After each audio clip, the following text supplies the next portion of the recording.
الحمد لله نحمده ونستعينه ونستغفره ونعوذ بالله من شرور أنفسنا ومن سيئات أعمالنا من يهده الله فلا مضل له ومن يضلله فلا هادي له وأشهد أن لا إله إلا الله وحده لا شريك له واشهد ان محمدا عبده ورسوله صلى الله عليه وسلم اما بعد فان خير الحديث كتاب الله وخير الهدي هدي محمد صلى الله عليه وسلم وشر الامور محدثاتها وكل محدثة بدعة وكل بدعة ضلالة وكل ضلالة في النار.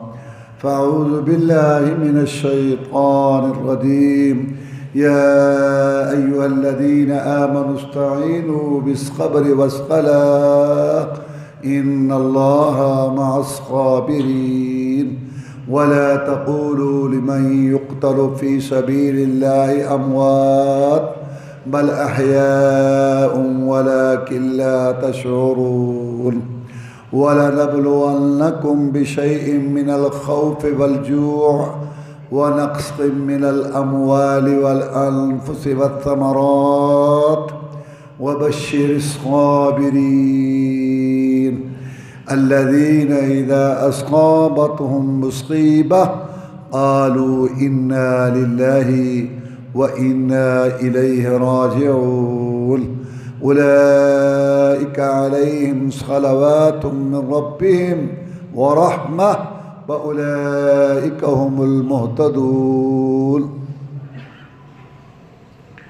اللہ مالک الملک احکم الحاکمین نے سورہ بقرہ دوسرے پارے میں مصائب و مشکلات پر قابو پانے کے لیے صبر اور نماز کی تلقین کی ہے.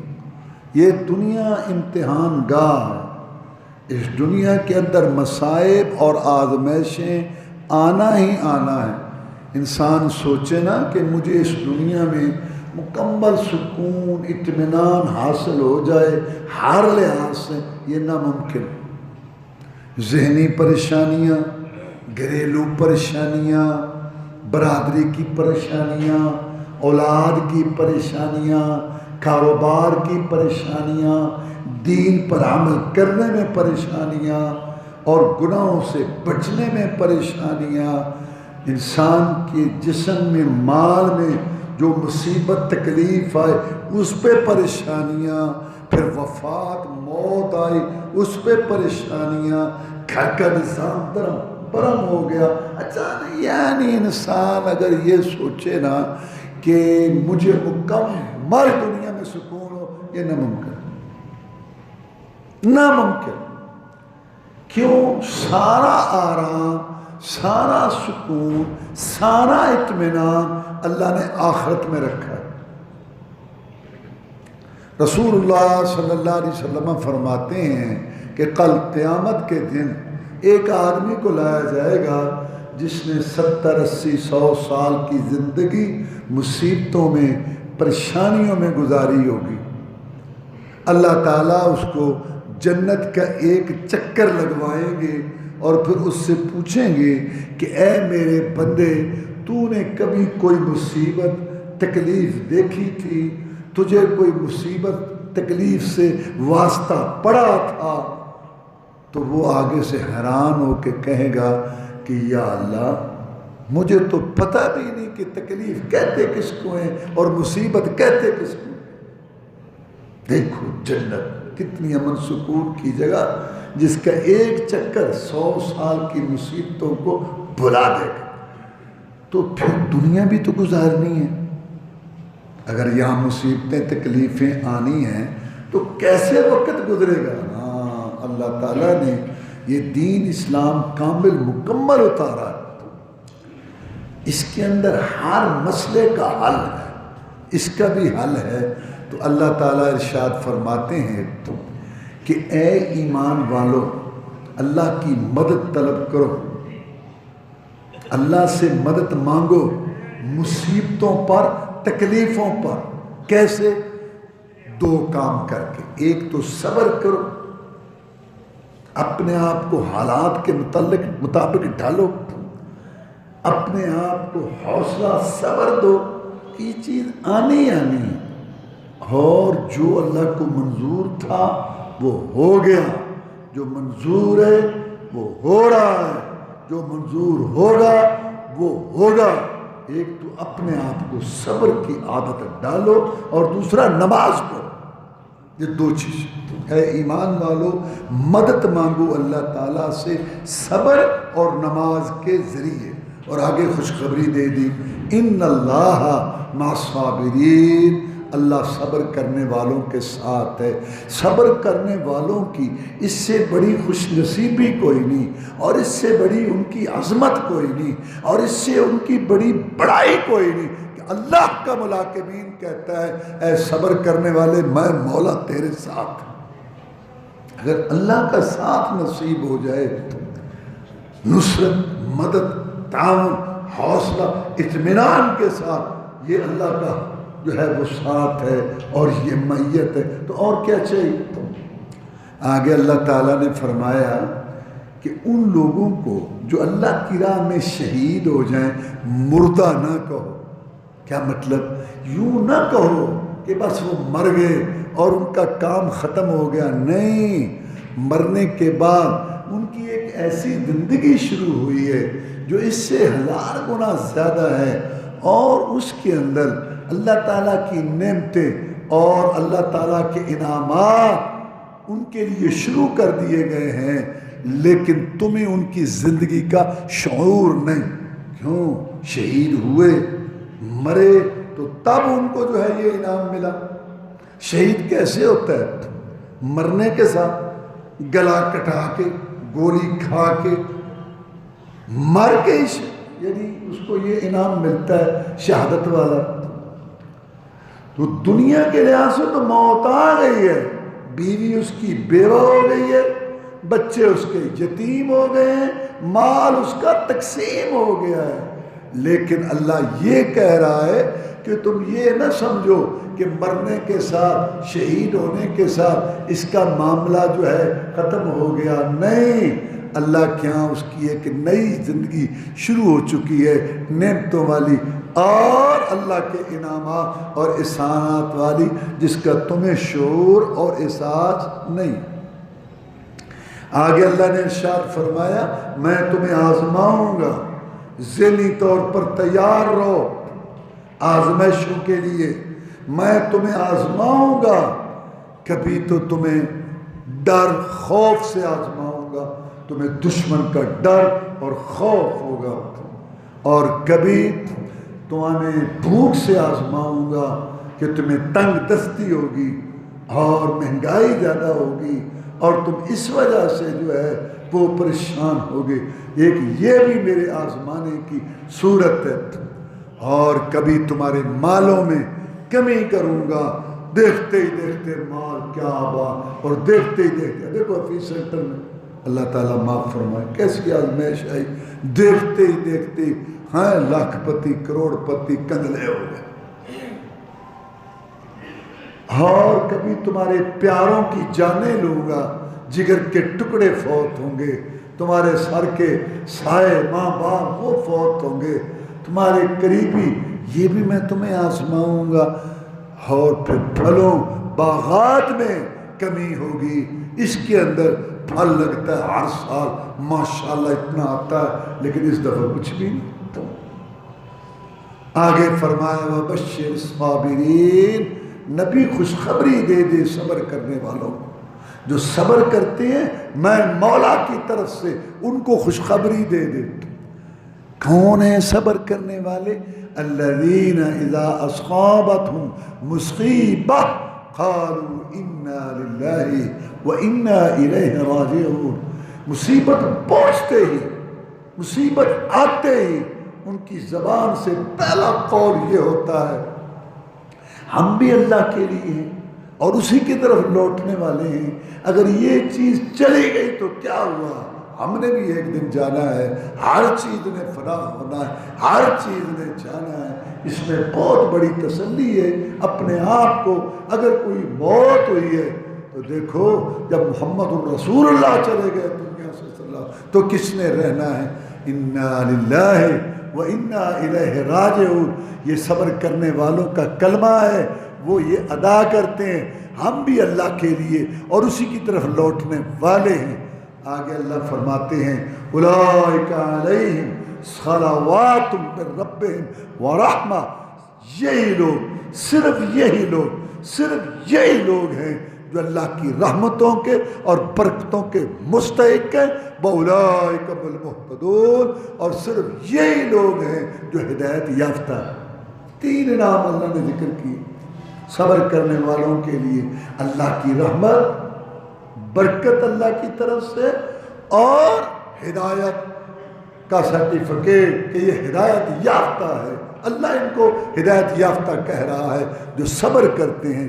انا للہ و انا الیہ راجعون کو اپنا وظیفہ اور ورد بناتے ہیں اور صبر کرتے ہیں، ان کے لیے یہ 3 چیزیں۔ حضرت عمر فاروق رضی اللہ تعالیٰ عنہ کہتے ہیں کہ 2 تو پلڑے ہو گئے اور 1 علاوہ ہو گیا۔ یہ آپ تکڑی تولتے ہیں نا میزان، تو اس کے 2 پلڑے ہوتے ہیں۔ عمر فاروق یہ کہنا چاہتے ہیں رضی اللہ تعالیٰ عنہ کہ اللہ نے کہا کہ جو صبر کرتی ہیں ان کے لیے رحمت اور برکت، یہ 2 پلڑے۔ وَأُولَٰئِكَ هُمُ الْمُهْتَدُونَ، یہ جو لوگ جھکا کے زیادہ دے دیتے ہیں نا، وزن کرتے ہوئے اوپر، جس کو علاوہ کہتے ہیں، یہ علاوہ ہدایت ہے۔ 2 پلڑے رحمت برکت کے ہو گئے اور اوپر سے اللہ کی طرف سے علاوہ ہدایت کا۔ کن کے لیے؟ صبر کرنے والوں کے۔ یہ عمر فاروق رضی اللہ تعالیٰ نے اس کی تفسیر کی اور یہ وضاحت کی۔ اور اللہ نے قرآن مجید میں فرمایا وَاسْتَعِينُوا بِالصَّبْرِ وَالصَّلَاةِ وَإِنَّهَا لَكَبِيرَةٌ إِلَّا عَلَى الْخَاشِعِينَ، فرمایا مدد مانگو صبر اور نماز کے ساتھ۔ یہ نماز بڑی بھاری لگتی ہے مگر عاشی کرنے والوں کو یہ نماز بھاری نہیں لگتی، دوسروں کو بڑی بھاری لگتی۔ لوگ 2 گھنٹے یخ بک چراہوں پہ بیٹھ کے کرتے رہتی ہیں اور 15 منٹ نماز کے لیے نہیں، بہت بھاری، پتہ نہیں ان کو کیا ہونے لگ جاتا ہے نماز کا جب ٹائم۔ اور اکثر لوگ مسجدوں کے قریب گھر نہیں لیتے کہ یہاں اذانیں ہوں گی اور یہاں درس جمعے ہوئے، کیسے مسلمان، اللہ۔ اور یہ پاکستان کے اندر کئی ایسے علاقے ہیں جن کو اپنے طور پہ وہ پوش علاقے کہتے ہیں کہ وہاں مسجد وہ بننے نہیں دیتے، معاذ اللہ، وہ کہتے ہیں یہ بے سکونی کا سبب ہے اور بے آرامی کا سبب ہے۔ ظالم لوگ بدبخت ہے، یہ نہیں کہ یہ نماز نہیں پڑھتے، یہ ہے کہ اللہ نے ان کو محروم کر رکھا ہے اور اپنے گھر سے ان منحوسوں کو دور کر رکھا ہے کہ جاؤ، تم اس قابل ہی نہیں ہو کہ تم میرے گھر کی حاضری دو۔ یہ بہت بھاری اور بہت بوجھ محسوس، عجیب لوگ۔ مجھے واقعہ سنایا گیا ملتان میں جنازہ تھا عشاء کی نماز میں، طے یہ تھا کہ عشاء کی نماز ہوگی مسجد میں اور اس کے بعد جنازہ ہوگا۔ عشاء کی نماز ہوئی، جماعت کھڑی ہو گئی، لوگ شامل ہوئے جن کو اللہ نے توفیق دی، اچھی خاصی تعداد جنازہ پڑھنے والوں کی باہر مسجد کے کھڑی رہی کہ نماز ختم ہو اور جنازہ ہوگا، ہم اس میں شامل ہوں۔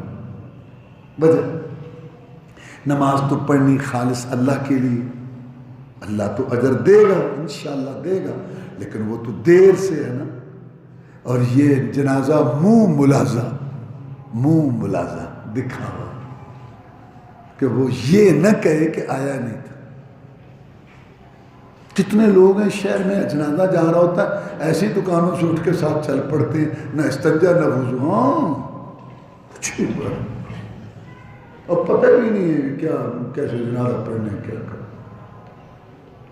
کیا میں آپ کو بتاؤں کہوں کہ عجیب واقعات، اللہ اللہ اللہ۔ تو وہ باہر کھڑے رہے، نماز ہوئی، جو میت کے لواحقین تھے وہ بھی کچھ سمجھدار لگتے تھے. جب انہوں نے دیکھا کہ اچھی خاصی، تو آپ کو پتہ ہے جنازے میں بڑا اجتماع ہوتا ہے. جب میں جنازہ پڑھاتا ہوں نا کہیں اللہ کی توفیق سے، ویسے اس وقت تقریر نہیں کرنی چاہیے، وہ تقریر کا ٹائم نہیں ہوتا. مجھے کہتے ہیں، میں نے کہا نہیں ہے بس صفحہ سیدھی کروں. تو جب کہتے ہیں نا کہ آ رہے ہیں کچھ لوگ ابھی آ رہے ہیں، پھر ہم کچھ باتیں دو چار کہہ دیتے ہیں. تو میں ایک یہ بات بہت کہتا ہوں کہ جنازہ فرض کفایہ ہے، فرض عین نہیں ہے. فرض کفایہ کا مطلب یہ ہوتا ہے کہ محلے میں سے، علاقے میں سے کچھ لوگ وہ ادا کر دیں، سارے محلے کی طرف سے ہو جاتا ہے. کچھ لوگ مل کے جنازہ پڑھ دیں، سارے محلے والوں کی طرف سے ہو گیا. اور نماز فرض عین ہے، نہ نبی کو معاف ہے نہ امتی کو معاف ہے، نہ مرد کو نہ عورت کو، نہ بیمار کو نہ مسافر کو نہ مجاہد کو، نہ بوڑھے کو نہ جوان کو. یہ رہتے تو اللہ نے دے دی.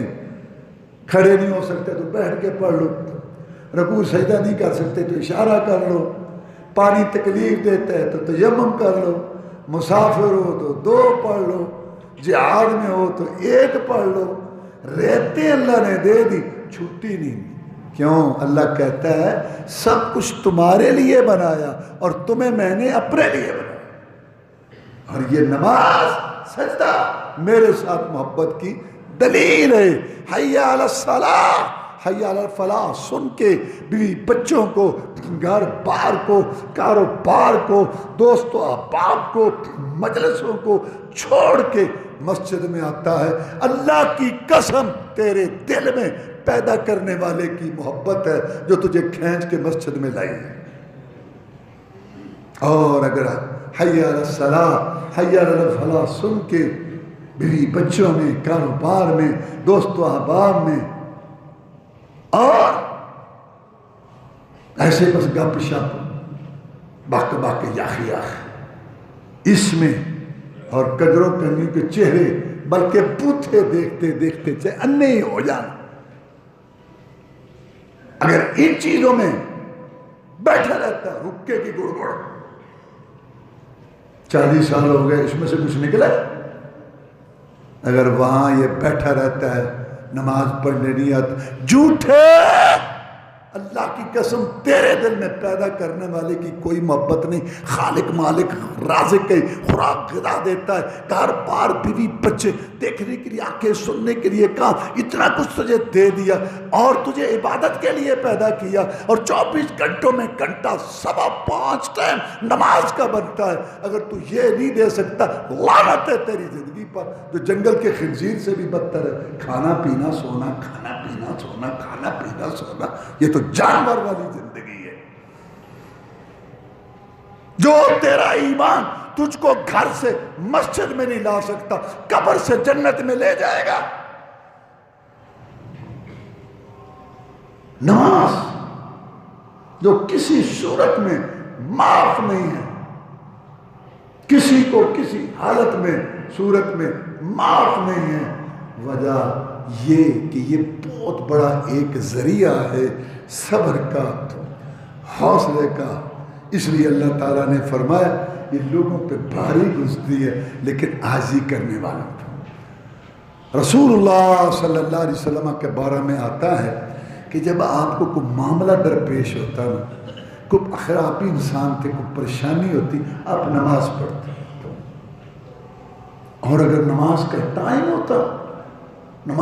ٹائم ہوتا تو پھر کہتے بلال اذان کہو، محمد کے دل کو سکون آئے صلی اللہ علیہ وسلم.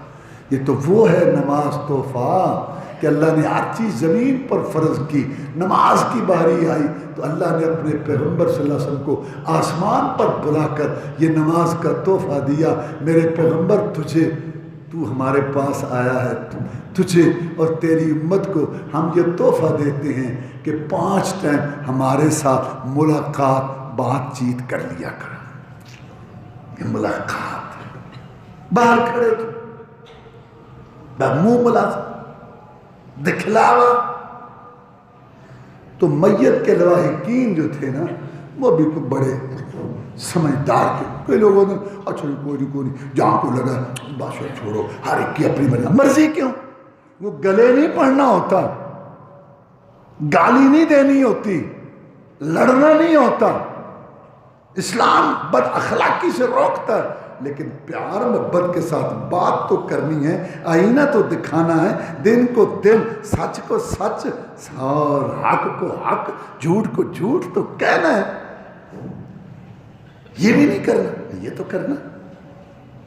انہوں نے کہا بھائی جن لوگوں نے عشاء کی نماز جماعت سے پڑھی ہے نا فرض، وہ ہمارے جنازے میں شریک ہوں، اور جن لوگوں نے فرض نماز نہیں پڑھی کوئی ضرورت نہیں ہے ہمارے جنازے میں شریک ہونے کی، وہ ایک طرف ہو جائے. ٹھیک ہے، بہت ٹھیک ہے، بالکل صحیح کیا. میں یہ کہہ رہا ہوں کہ میں بتاتا ہوں کہ یہ فرض کفایہ ہے. میں کہتا ہوں فرض کفایہ کے لیے تم اتنا بڑا مجمع آ گئے، کبھی نماز میں بھی تم اتنے ہوئے ہو، اس کے لوگ ٹھہرے بھی ٹھہرے، وہ جی وہ بھی ابھی جی لوگ آ رہے ہیں. ٹھیک ہے، اچھی بات ہے، میں خوش ہو رہا ہوں کہ تم جاتے ہو تاکہ تمہارے جنازے میں بھی کوئی آئے. لیکن میں یہ سبق دینا چاہتا ہوں، جنازے کے اجتماع میں بھی کہتا ہوں، اور اب بات آئی ہوئی ہے تو کہہ رہا ہوں کہ فرض کفایہ کے لیے تم اتنی کوشش کرتے ہو، اور فرض عین کے لیے جو نبی کو بھی معاف نہیں، دو آدمی کو کندھوں پر ہاتھ رکھ کے قدم نہیں ٹکتے تھے، لکیریں پڑتی تھیں اور نماز میں شامل ہو کے امت کو نماز کا مسئلہ سمجھایا. اس کا نہیں تو ہاں صرف دکھلاوا ہے. اللہ ہمارے آپ پر رحمت اللہ. تو اللہ کہتے ہیں بڑی بھاری لگتی ہے 100 بہانے.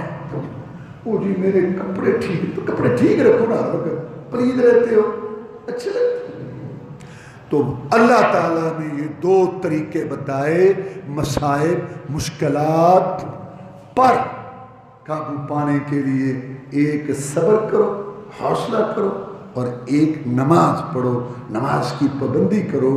جب اللہ سے ملاقات ہو جائے کافی دل کو سکون ہو جاتا ہے، اور کافی سارا بوجھ جو ہے دل سے ہلکا ہو جاتا ہے. اور اللہ فرماتے ہیں انما یوفی الصابرون اجرہم بغیر حساب. اللہ فرماتے ہیں صبر کرنے والوں کا اجر میرے پاس بغیر حساب کے. اور حدیث میں آتا ہے رسول اللہ صلی اللہ علیہ وسلم نے فرمایا کہ اللہ فرماتا ہے کہ میں نے اپنے بندوں کو بہت کچھ دیا ہے، بڑی نعمتیں دی ہیں، عطیے دی ہیں، لیکن جس کو میں صبر کی توفیق دیتا ہوں، صبر سے بڑا وسیع اور بڑا عطیہ کوئی نہیں. جتنا وسیع اور بڑا میں مولا کا عطیہ کسی کو صبر کا ہے نا، اس سے بڑا عطیہ اور بہت بڑا تحفہ کوئی صبر. اس لیے مجاہدین اللہ نے سکھایا ان کو کہ جب تم جہاد میں جاؤ تو یہ دعا کرو ربنا افرغ علینا صبرا وثبت اقدامنا وانصرنا علی القوم الکافرین. یا اللہ ہم پر صبر انڈیل دے. صبر انڈیل دے کیا مطلب؟ ہم لڑ رہے ہیں دشمن سے، تیری راہ میں ہمارے اوپر صبر پانی کی طرح انڈیل دے. ہمارے آگے بھی صبر ہو، پیچھے بھی صبر ہو، دائیں بھی صبر ہو، بائیں بھی صبر ہو، اور ہم صبر کے اندر لڑ رہے ہوں. یہ تو ان اللہ مع الصابرین، اللہ تعالیٰ صبر کرنے والوں کے ساتھ. اللہ تعالیٰ نے اپنے نیک بندوں کے واقعات بتائے تاکہ لوگ نے کہا کہ میرے گھر ہی مصیبت آئی تھی، میرا گھر ہی لبے ہنسی. اور نہیں، پہلے بھی دنیا مصائب سے دوچار ہوئی. قرآن مجید میں اللہ تعالیٰ نے کئی واقعات بیان کی. نوح علیہ السلام کا واقعہ کہ وہ اللہ کی بات سناتے تھے اور ظالم چہروں پر کپڑے ڈال کے کہتے تھے نوح لگا رہے، اور کانوں میں انگلیاں ڈال لیتے تھے لگا رہے، ہم تیری شکل نہیں دیکھنا چاہتے اور نہ تیری بات سننا چاہتے ہیں، اور تو ہمیں واز کر رہا. ذرا اندازہ لگائے کتنا حوصلہ تھا نوح علیہ السلام کا کہ وہ اللہ کی بات کر رہے ہیں اور اپنے چہرے ڈھانپ کے کانوں میں انگلیاں ٹھونس کے آگے سے کہہ کے لگا رہے ہیں. حوصلہ نبی کا. ابراہیم علیہ السلام کو دیکھو، باپ مخالف، برادری مخالف، علاقہ مخالف، حکومت مخالف، اور انہوں نے آگ میں پھینکا. انہوں نے کہا حسبنا اللہ ونعم الوکیل، ساری دنیا مخالف ہو جائے، میں ابراہیم کو کوئی پرواہ نہیں، میرا اللہ کافی ہے اور مجھے اچھا کارساز ہے. اور جب ہر طرف سے مصائب، مشکلات کے وقت تعلقات، مسائل ٹوٹ جاتے ہیں تو پھر اللہ سے کال ملتی ہے. اللہ کہتا ہے سب کی طرف سے جواب ہے، میری طرف سے جواب کوئی نہیں. پھر آئی بدل، دیکھتے انگارے گلاب کے پھول بن گئے اور جلانے کی طاقت جو ہے وہ خوشبو بن گئی. صبر. پھر یوسف علیہ السلام کو کتنی مصیبتوں کا سامنا کرنا پڑا. کبھی کنویں میں پڑے ہیں، کبھی زنانہ میں مصر کے مرغے میں پھنسے ہوئے نکل رہے ہیں، اور کبھی جیل بے گناہ. لیکن بعد آخر صبر کیا، اللہ نے مصر کا والی بنا دیا، پورا علاقہ کنٹرول میں. اور اللہ وہاں بھی سورۃ یوسف کا خلاصہ یہ بیان کرتے ہیں انہو من یتقی و یصبر. یہ سب کچھ یوسف کو ملا تقوی، پرہیزگاری اختیار کرنے اور صبر کی وجہ سے. موسیٰ علیہ السلام کے دور میں جادوگروں کو فرعون نے بلایا مقابلہ کے لیے. بڑا جادوگر آ گیا، سارے ملک سے جادوگر اکٹھے کیے، اور اتنے لالچی تھے دنیا دار جادوگر. کہتے ہیں کہ آج اگر ہم غالب آ گئے اِنَّ لَنَا لَأَجْرًا إِن كُنَّا نَحْنُ الْغَالِبِينَ، وہ انعام کرام ملے گا. بادشاہ علاقے کا، اس سے بھی انعام کرام کو معمولی بات ہے. کہتے ہیں انعام کرام چھوڑ کر تم میرے مقرب، میرے مشیر بن جاؤ گے، اس موسیٰ سے میری جان چھڑاؤ. مقابلہ ہوا، انہوں نے اپنی رسیاں اور لاٹھیاں پھینکی. قرآن کہتا ہے سحروا اعین الناس، لوگوں کی آنکھوں پہ جادو کیا تھا، ان کو حرکت کرتی ہوئی نظر آئی، اصل میں وہ حرکت نہیں کر رہی تھی. اللہ فرماتے ہیں ہم نے موسیٰ علیہ السلام کو کہا تو بھی اپنی لاٹھی ڈال، پھینک. لاٹھی پھینکی، اژدہا بن گیا، بڑا اژدہا، اور وہ سب کو ہڑپ کر گیا. اب جادوگر تو جادو کو سمجھتے تھے، ان کو تو وہ سانپ نظر آیا اصلی، اور اپنی لاٹھیاں اور رسیاں، تو لاٹھیاں اور رسیاں ہی ان کو نظر آ، ان جادوگر کو تو وہ چیز ویسی نظر آ رہی ہوتی ہے. وہ سمجھ گئے کہ یہ جادوگر نہیں، یہ اللہ کا نبی ہے. کیوں؟ معجزے میں اور جادو میں یہ فرق ہے. جادو میں چیز کی حقیقت نہیں بدلتی، اور معجزے میں چیز کی حقیقت بدل جاتی ہے. ان کی رسیاں اور لاٹھیاں اصلی حالت میں ان کو نظر آ رہی تھی، اور موسیٰ کی لاٹھی ایک بہت بڑا اژدہا منہ پھاڑے میدان میں بھاگ رہا تھا، ہر چیز ہڑپ کر رہا تھا. سمجھ گئے، گر گئے سجدے میں. آمنا برب العالمین، رب موسیٰ و ہارون. ہم مان گئے رب العالمین کو جو موسیٰ اور ہارون کا رب ہے. فرعون کو بڑا غصہ آیا، کہتا ہے یہ نورا کشتی ہے. اِنَّهُ لَكَبِيرُكُمُ الَّذِي عَلَّمَكُمُ السِّحْرَ، یہ تمہارا بڑا ہے جس نے تمہیں جادو سکھایا، اور پہلے تمہیں بھیجا کہ صحیح مقابلہ نہ کرنا. حالانکہ یہ سب جھوٹ بول رہا تھا. اقتدار والے ہمیشہ ایسے لوگوں کو الو بناتے ہیں، بیوقوف بناتے ہیں. تم دیکھتے تھے اخبارات میں کل کچھ آج کچھ. پتا تھا اس کو کہ موسیٰ مدین سے سیدھا اس کے پاس دربار میں آیا، طور سے نبوت رسالت لے کر. کہاں ایک ایک کو ملتا رہا، یہ پتا تھا اس کو. لیکن اقتدار والے ہمیشہ لوگوں کو بیوقوف بناتے. تمہارا بڑا ہے، اس نے تمہیں جادو سکھایا ہے. مایا بھی تمہیں بتاؤں گا کیسے تم جو ہے یہاں پسپا ہو گئے، بےزتی کرا دی، ناک کٹوا دی.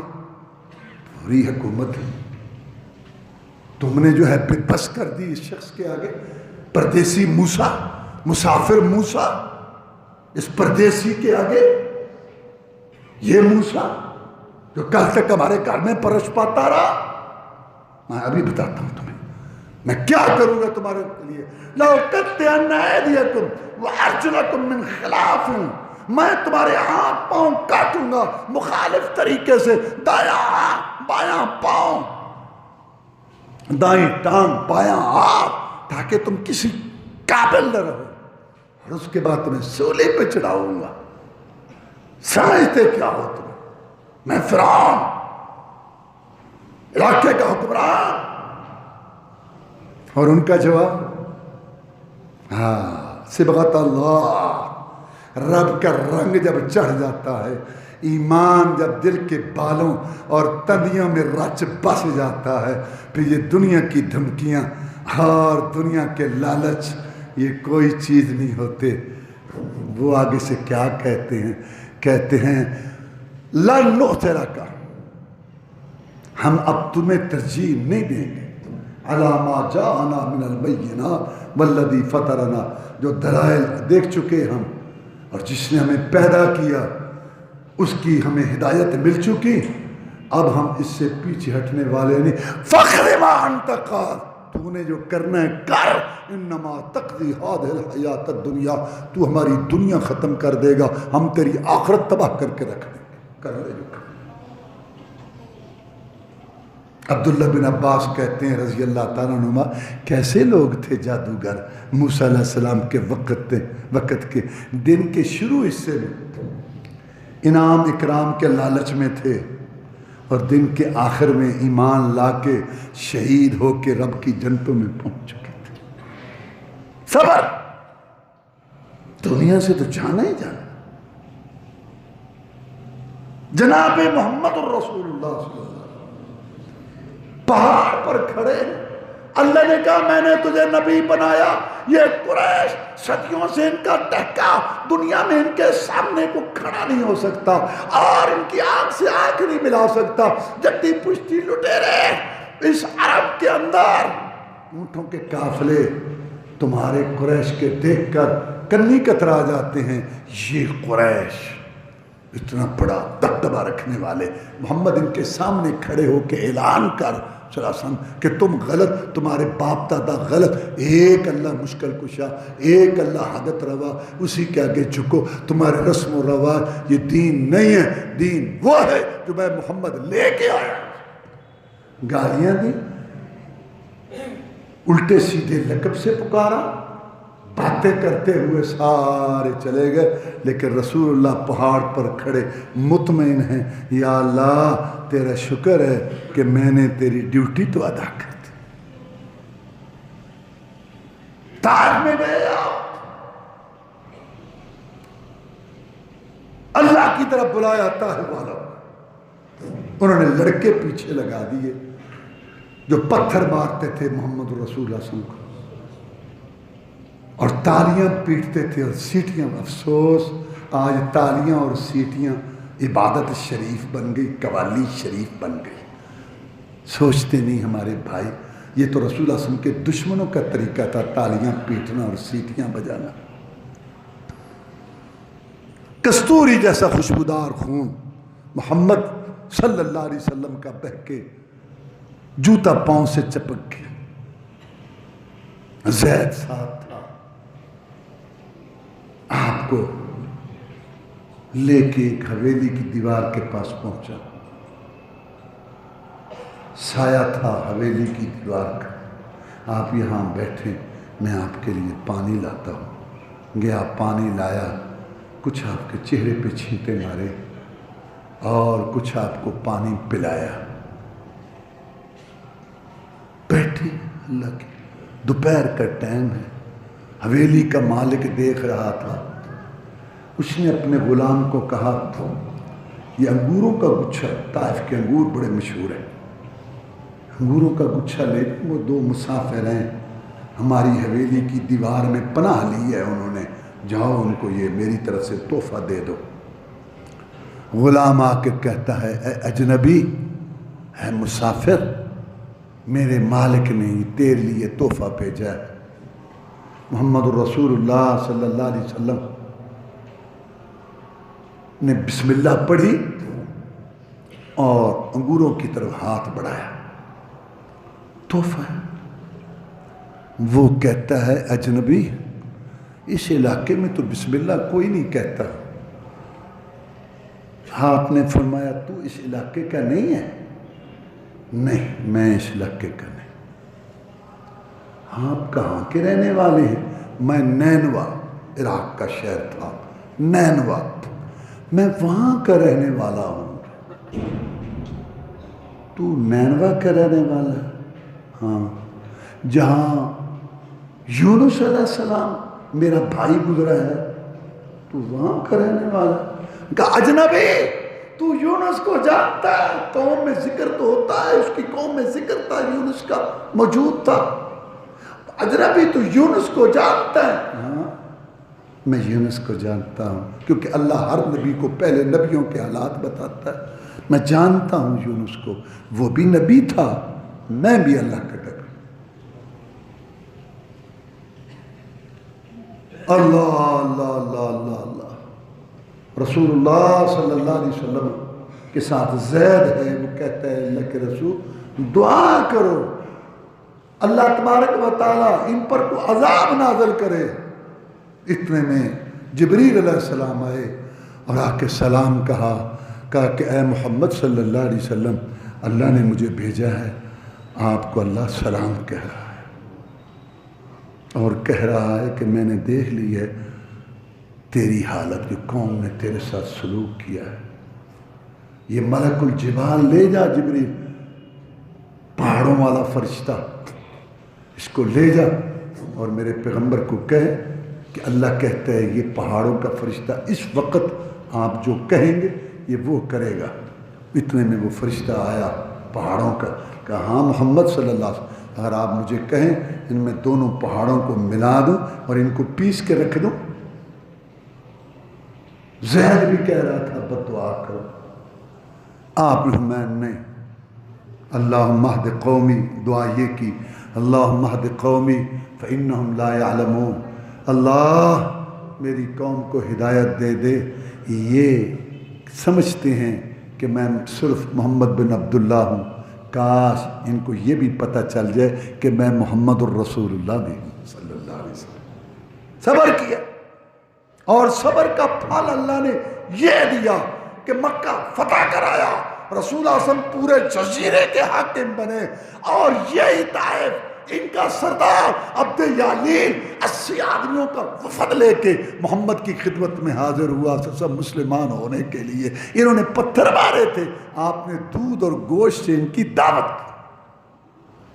کرم صحابہ کرام کو دیکھتے ہیں، عبداللہ بن حذافہ رضی اللہ تعالیٰ روم کے بادشاہ سے مسلمانوں کی لڑائی ہو رہی تھی، وہ کہتا ہے یار سمجھ نہیں آتا یہ محمد کے ساتھی کیسے لوگ ہیں صلی اللہ علیہ وسلم، کوئی صحابی زندہ گرفتار کرو، زندہ محمد کا ساتھی پکڑو، زندہ زندہ، میں دیکھوں یہ کیسے لوگ ہیں، صدیوں کی ہماری حکومت اور ہمارا اتنا اسلحہ تیاری، یہ عرب کے بدو اونٹوں بھیڑوں کے چرواہے، سنتا ہوں آج یہ شہر لے گئے، آج یہ شہر لے گئے۔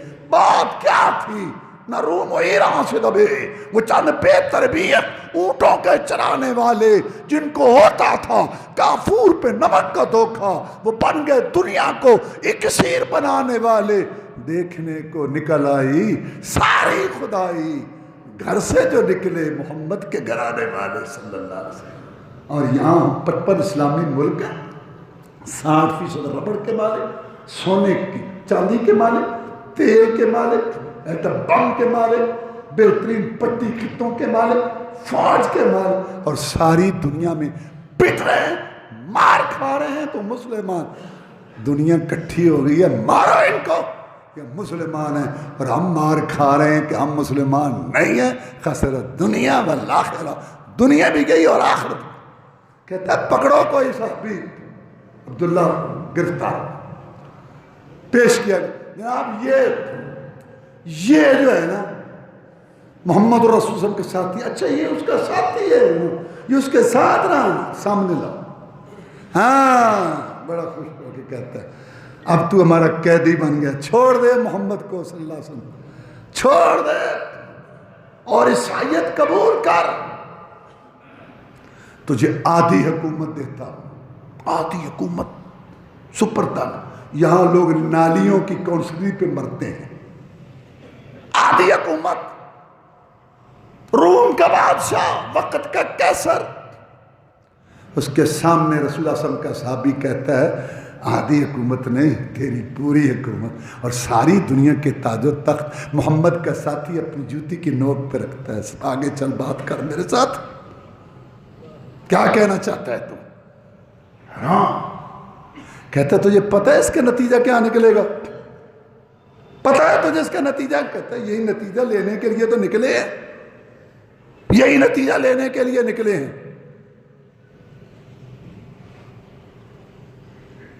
کہتا ہے آگ جلاؤ، لوگوں نے آگ جلائی، کہتا ہے یہاں تیل جلاؤ، گرم کرو تیل۔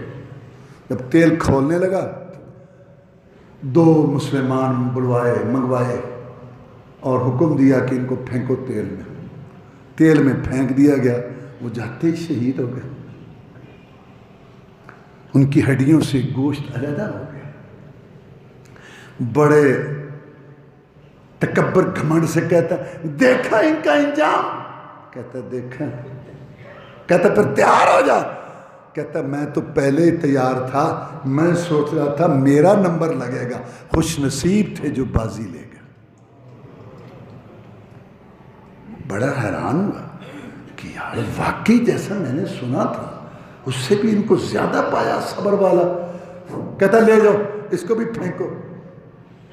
جب لے جایا گیا تو رونا شروع کر دیا، روئے۔ انہوں نے کہا جناب رو رہا ہے؟ ہاں موت نظر آئی ہے نا، موت نظر آئی ہے، لاؤ لاؤ اس کو واپس لاؤ، بلاؤ واپس لاؤ۔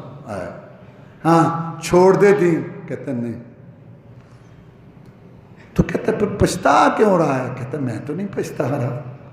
کہتا روتا کیوں ہے؟ کہتا ہاں روتا اس لیے ہوں کہ اللہ کا شکر ادا کرتا ہوں کہ اس نے ایمان دیا، بڑا خوش تھا، دین پہ چلتا تھا، بہت خوش تھا، رسول صلی اللہ علیہ وسلم کی اطاعت کرتا تھا، جہاد کرتا تھا، مجاہدین کا ساتھ دیتا تھا، لیکن اپنے آپ کو اس قابل نہیں سمجھتا تھا کہ کبھی شہادت کی موت بھی ملے گی۔ آج جبکہ شہادت کی موت کا فیصلہ ہو رہا ہے تو میں خوش ہوں کہ جیسا بھی تھا اللہ نے قبول کر لیا، لیکن افسوس یہ ہے جس کی وجہ سے رو رہا ہوں۔ عبداللہ آج اللہ کی راہ میں جان دینے کا وقت آیا، ایک جان نہیں دے گا، ایک جان چھوٹی، اتنا بڑا رب زمین و آسمان، ایک جانی چھوٹی سی جان دے گا۔ کاش آج عبداللہ کے جسم پہ، عبداللہ کے جسم پہ جتنے بال ہیں اتنی جانیں ہوتی اور میں ایک ایک کر کے رب کی جناب میں اپنی جان قربان کرتا۔ اس حسرت اور افسوس سے رو رہا ہوں کہ ایک جان دے رہا ہوں۔ آخر دعوانا الحمدللہ۔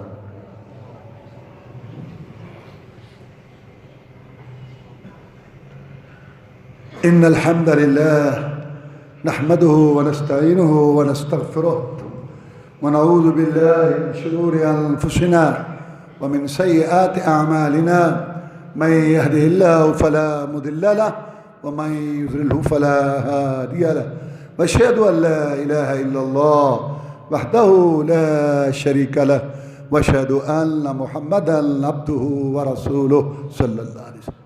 أما بعد فإن خير الحديث كتاب الله، وخير الهدي هدي محمد صلی اللہ علیہ وسلم، وشر الامور محدثاتها وكل محدثة بدعة وكل بدعة ضلالة وكل ضلالة في النار۔ مصائب و آلام پر صبر کر کے انسان کو اجر لے لینا چاہیے۔ دعا تو یہ مانگنی چاہیے یا اللہ میں آزمائشوں سے بچا، ہم آزمائشوں کے قابل نہیں، ہم بڑے کمزور ہیں، لیکن اگر آزمائش آ جائے وہ تو وقت پر جائے گی، صبر کر کے اجر تو لے لیں، بے صبری کر کے اپنا اجر تو ضائع نہ کریں۔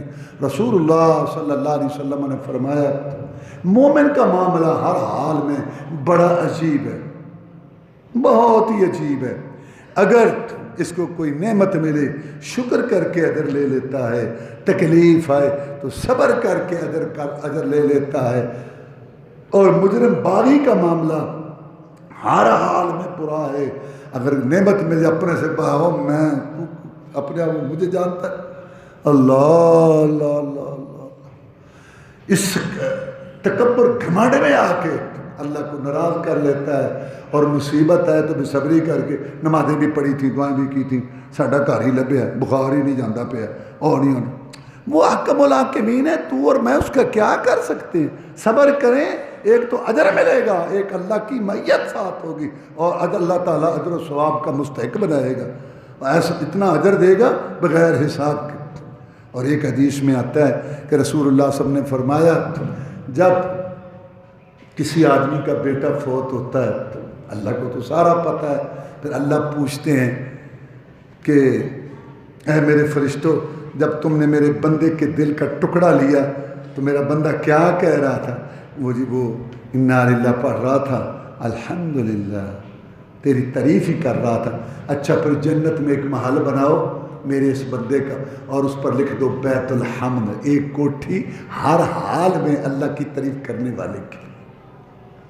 ام سلمہ رضی اللہ تعالیٰ عنہ بیان کرتی ہیں کہ مجھے ابو سلمہ نے دعا سکھائی میرے خامد نے، کہ رسول اللہ صلی اللہ علیہ وسلم فرماتے ہیں کہ جب کوئی تکلیف مصیبت آئے نا تو انا للہ و انا الیہ راجعون پڑھ کے اللہم اجرنی فی مصیبتی واخلف لی خیرا منہا، یہ پڑھنا چاہیے۔ اللہ مجھے اس مصیبت کا اجر دے اور مجھے اس کا اچھا بدل دے۔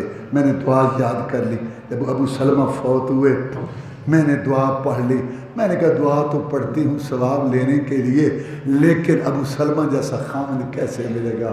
ایسا خامن ہمارا خیال رکھنے والا تو نہیں ملے گا۔ جب میری عدت گزری دعا اپنا اثر دکھا گئی، مجھے رسول اللہ صلی اللہ علیہ وسلم کی طرف سے نکاح کا پیغام آ گیا۔ میں نے آگے سے جواب دیا جو نکاح کا پیغام لے کے آیا کہ جا کے میری 3 باتیں کہہ دو۔ پہلی بات ہے میں بوڑھی ہو چکی ہوں، دوسری بات میرے بچے ہیں چھوٹے چھوٹے، وہ بوجھ بنیں گے آپ پر، اور تیسری بات میری زبان میں کچھ سختی ہے، آپ صرف میرے خامد نہیں ہوں گے، میرے رسول بھی ہوں گے، کہیں کچھ ایسی سختی والی بات کر کے اپنی آخرت نہ تباہ کر۔ آپ نے آگے سے جواب بھجوایا کہ اس کو کہو اگر تو بوڑھی ہو گئی ہے تو میں بھی تو بوڑھا ہو گیا ہوں۔ یہ زیادہ شادیاں کرنے کا میں نے بتایا تھا، مقصد یہ تھا کہ جتنی بڑی جماعت مردوں کی مسائل یاد کرے، عورتوں کو بھی ایک بہت بڑی جماعت ہو۔ کہنے والے یہ نہ کہیں 2-3 عورتیں تھیں بھول گئی، یہی وجہ ہے بڑی عمر کی عورتیں بوڑھی تجربہ کار اللہ نے نبی کے لیے اکٹھی کی تھی سوائے عائشہ کے، تاکہ ایک جماعت ہو عورتوں کی آگے مسائل بتانے والی۔ فرمایا میں بھی بوڑھا ہو چکا ہوں، باقی رہا بچوں کا مسئلہ تو جہاں سے ہم کھائیں گے وہاں سے بچے بھی کھا لیں گے۔ اور تیسری بات یہ کہ زبان میں دعا کروں گا اللہ تمہاری زبان کی سختی دور کر دے۔ اصل مسئلہ یہ تھا کہ اس مسکینہ نے بہت قربانی دی تھی اسلام کے لیے، ہجرت کی تھی اپنے خامن کے ساتھ، ماں باپ کو سسرال کو سب کو ناراض کر کے، اب وہ فوت ہو گیا تھا، واپس جا نہیں سکتی تھی، جاتی تو انہوں نے پیچھے اپنے دین پر کفر پر لے جانا تھا، رسول اللہ صلی اللہ علیہ وسلم نے اللہ کے حکم سے نکاح کر لیا۔ اللہ تعالیٰ صبر کرنے والوں کو اجر اور بدل عطا فرماتا ہے۔ اللهم اعز الاسلام والمسلمين، اللهم انصر الجهاد والمجاهدين، اللهم نجي اخواننا من السجون، اللهم اشف مرضانا ومرضى المسلمين، اللهم استر عوراتنا وامن رواتنا، اللهم اشف مرضانا ومرضى المسلمين، سبحان ربك رب العزة عما يصفون وسلام على المرسلين والحمد لله۔